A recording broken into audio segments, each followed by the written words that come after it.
صلاة التراويح للمرأة في بيتها. نعم، بعضهم قال هو الأفضل، لكن تسأل كيف أصلي التراويح في بيتي؟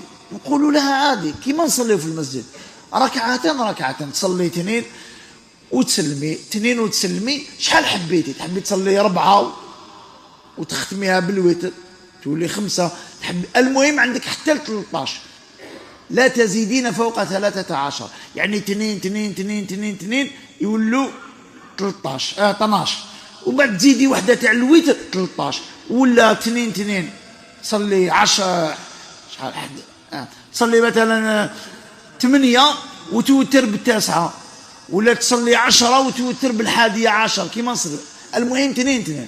والآن هل جهرية أو سرية؟ كما تريدين، تحبي تجهري تحبي.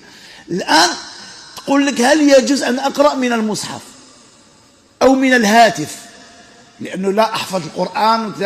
نعم، فإنه يجوز لك، لأن هذا الفعل ثابت عن عائشة رضي الله عنها، كانت تقوم الليل في بيتها وتقرأ من مصحفها.